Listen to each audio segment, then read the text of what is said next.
Doctrine and Covenants, Section 105. Revelation given through Joseph Smith the prophet at Fishing River, Missouri, June 22nd, 1834.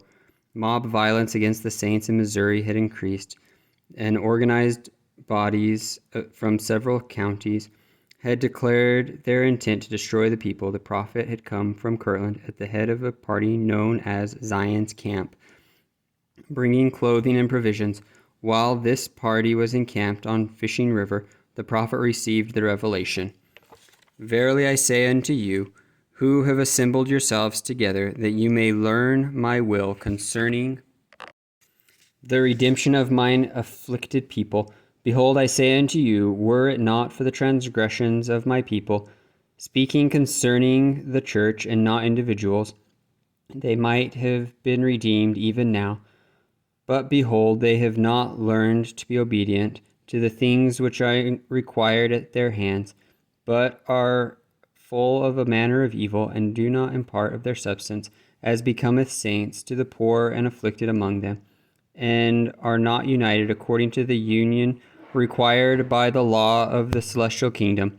And Zion cannot be built up unless it is by the principles of the law of the celestial kingdom.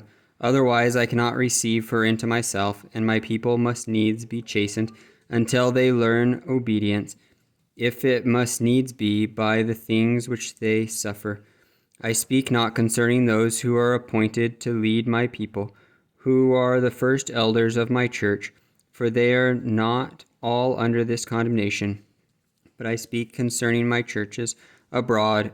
There are many who will say, where is their God? Behold, he will deliver them in time of trouble. Otherwise we will not go up unto Zion, and will keep our monies. Therefore, in consequence of the transgressions of my people, it is expedient in me that mine elders should wait for a little season for the redemption of Zion, that they themselves may be prepared, and that my people may be taught more perfectly, and have experience, and know more perfectly concerning their duty, and the things which I require at their hands. And this cannot be brought to pass until mine elders are endowed with power from on high. For behold, I have prepared a great endowment and blessing to be poured out upon them, inasmuch as they are faithful, and continue in humility before me. Therefore it is expedient in me that mine elders should wait for a little season for the redemption of Zion. For behold, I do not require at their hands to fight the battles of Zion. For as I said in a former commandment, even so will I fulfill. I will fight your battles. Behold, the destroyer I have sent forth to destroy and lay waste mine enemies. And not many years hence they shall be left to pollute mine heritage, and to blaspheme my name upon the lands which I have consecrated for the gathering together of my saints. Behold, I have commanded my servant Joseph Smith Jr. to say unto the strength of my house, even my warriors, my young men and middle-aged, to gather together for the redemption of my people, and throw down the towers of mine enemies, and scatter their watchmen. But the strength of mine house have not hearkened unto my words, and inasmuch as there are those who have hearkened unto my words, I have prepared a blessing and an endowment for them, if they continue faithful. I have heard their prayers, and will accept their offering, and it is expedient in me that they should be brought thus far for the trial of their faith.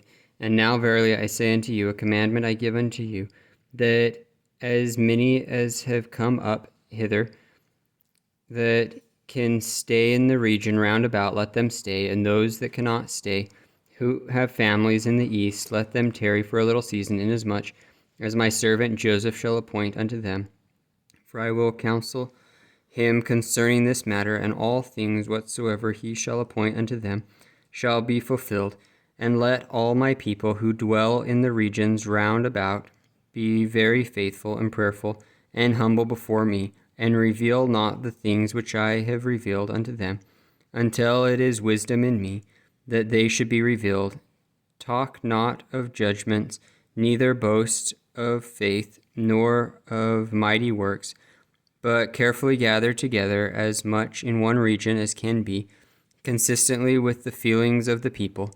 And behold, will give unto you favor and grace in their eyes, that you may rest in peace and safety, while you are saying unto the people, execute judgment and justice for us, according to law, and redress for us for our wrongs. Now behold, I say unto you, my friends, in this way you may find favor in the eyes of the people, until the army of Israel becomes very great. And I will soften the hearts of the people, as I did the heart of Pharaoh from time to time, until my servant Joseph Smith Jr. and mine elders, whom I have appointed, shall have time to gather up the strength of my house, and to have sent wise men to fulfill that which I have commanded concerning the purchasing of all the lands in Jackson County that can be purchased, and in adjoining counties round about. For it is my will that these lands should be purchased, and after they are purchased, that my saints should possess them according to the laws of consecration which I have given. And after these lands are purchased, I will hold the armies of Israel guiltless in taking possession of their own lands, which they have previously purchased with their monies, and of throwing down the towers of mine enemies that may be upon them, and scattering their watchmen, and avenging me of mine enemies unto the third and fourth generation of them that hate me. But first let my army become very great, and let it be sanctified before me, that it may become fair as the sun, and clear as the moon, and that her banners may be terrible upon all nations, that the kingdoms of this world may be constrained to acknowledge that the kingdom of Zion is in very deed the kingdom of our God and his Christ. Therefore let us become subjects unto her law. Verily I say unto you, it is expedient in me that the first elders of my church should receive their endowment from on high in my house, which I have commanded to be built unto my name in the land of Curlin. And let those commandments which I have given concerning Zion and her law be executed and fulfilled after her redemption. There has been a day of calling, but the time has come for a day of choosing. And let those be chosen that are worthy, and it shall be manifest unto my servant by the voice of the Spirit, those who are chosen, and they shall be sanctified. And inasmuch as they follow the counsel which they receive, they have power after many days to accomplish all things pertaining to Zion. And again I say unto you, sue for peace, not only to the people that have smitten you, but also to all people. And lift up an ensign of peace, and make a proclamation of peace unto the ends of the earth, and make proposals for peace unto those who have smitten you, according to the voice of the Spirit which is in you. And all the things shall work together for your good. Therefore be faithful, and behold, and lo, I am with you even unto the end. Even so, amen.